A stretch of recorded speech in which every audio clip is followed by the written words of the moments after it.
Hi, today's reading lesson is going to focus on retelling a story by using the story elements. Yesterday, we learned how to retell a story by thinking of the beginning, the middle, and the end of the story. We marked the pages in Stand Tall, Molly Lou Mellon with a B for beginning, an M for middle, and an E for end. We also used a little rope with some knots on it to help us retell something that happened in the beginning, the middle, and the end. Today, when we talk about story elements, we're going to talk about the characters who are in the story. Some characters could be people or animals. When we talk about the setting is where the story takes place. Does the play take place at a house? Maybe out in the woods somewhere. It could be anywhere, maybe at a museum or at the movie theater or at the beach. Then, a lot of stories have problems in them, something that needs to get fixed or solved. And it's not necessarily this lightning bolt, but what happened that was a problem in our story. And then finally, at the end of the story, we ask, was there a resolution? Did the problem get solved or not? If we can tell these parts of the story, called story elements, then we basically are retelling a story. So today, let's take a look at Stand Tall, Molly Lou Mellon, written by Patti LaBelle and illustrated by David Gattro. As I read this story, pay close attention because I'm going to ask if you can help me identify the story elements when I'm done. And then at the end, you should be able to do an assignment where you also can write about the story elements in Stand Tall, Molly Lou Mellon. Here we go. Stand Tall, Molly Lou Mellon. Molly Lou Mellon stood just taller than her dog, and she was the shortest girl in the first grade. She didn't mind. Her grandmother had told her, walk as proudly as you can, and the world will look up to you.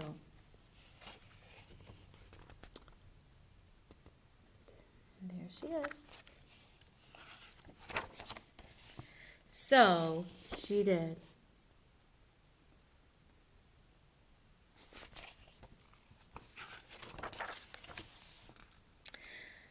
Molly Lou Mellon had buck teeth that stuck out so far she could stack pennies on them. She didn't mind. Her grandmother had told her, smile big and the world will smile right alongside you.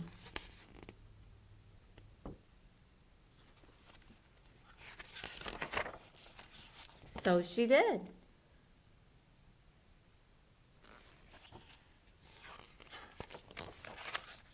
Molly Lou Mellon had a voice that sounded like a bullfrog being squeezed by a boa constrictor. She didn't mind. Her grandma had told her, sing out clear and strong, and the world would cry tears of joy. So she did.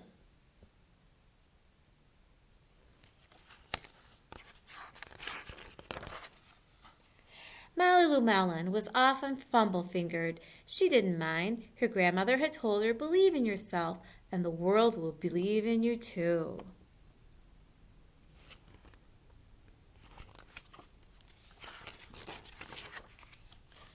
So she did. Pretty tricky there, huh? Then Molly Lou Mellon moved to a new town. She had to say goodbye to her grandmother and her friends.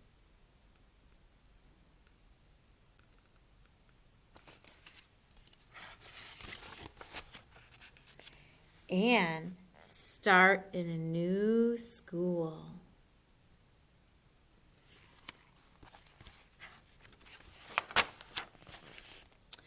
On the first day of school, Ronald Durkin called her Shrimpo in gym class. When the game started, Molly Lou Mellon caught the football, ran under the legs of Ronald Durkin, and scored a touchdown. All the children thought, wow, she's good. And Ronald Durkin felt very foolish. Oh, take a look at that. I love this picture of Ronald. And there she is.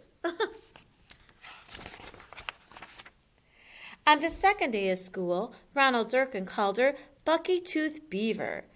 Molly Lou Mellon took out her pennies, stacked 10 high on her teeth, and smiled as big as day. And all the children smiled with glee, and Ronald Durkin felt foolish.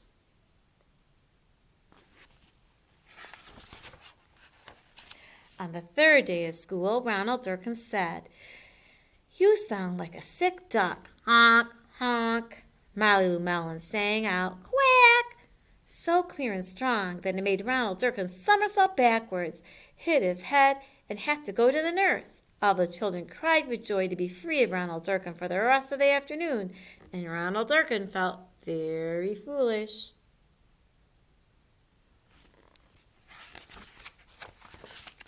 On the fourth day of school, Ronald Durkin said that she'd made the snowflake all wrong. But Molly Lou Mellon opened up her paper and revealed the most beautiful snowflake of all. All the children oohed and ahed, even Ronald Durkin.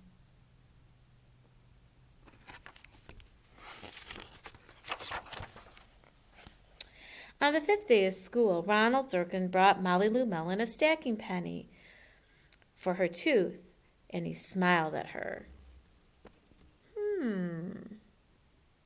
That's nice of him.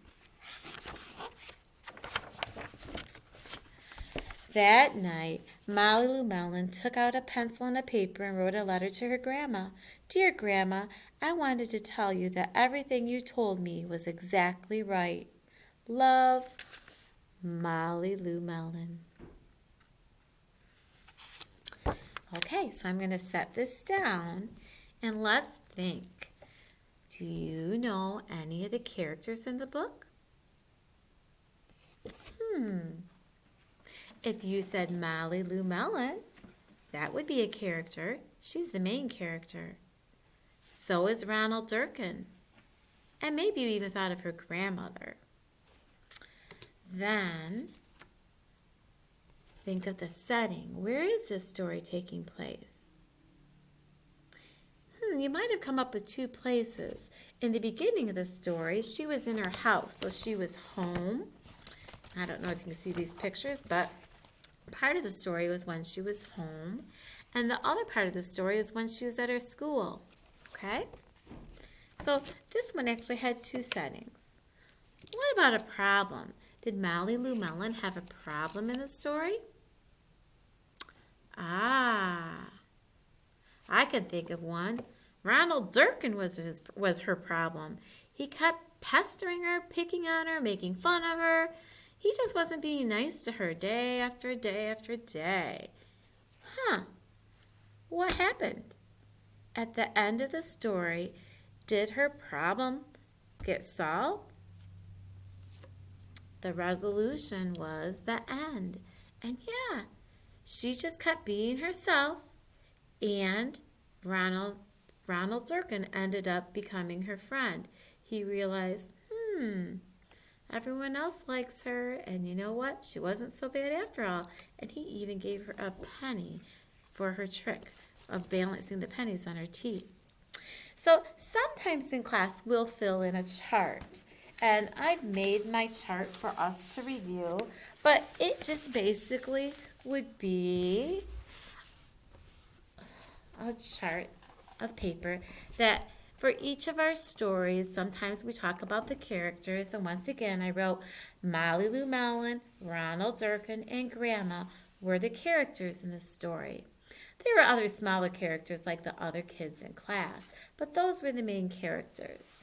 The setting of Molly Lou Mellon, a lot of the story took place at school, but some of it also took place at home.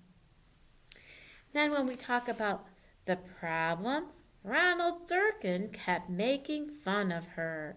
That was the biggest problem. And then the solution, what happened at the end? She just kept being herself, and everyone liked her, even Ronald Durkin. So she kind of won everybody over by just being herself and being proud of who she is. And that's what her grandma's message was to her. Grandma knew because you know what?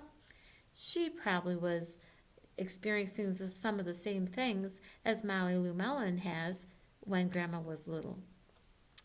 So the next thing that you're going to do is an assignment where you're going to have to fill in some of the story elements about Stand Tall, Molly Lou Mellon. Thank you. Have a good day.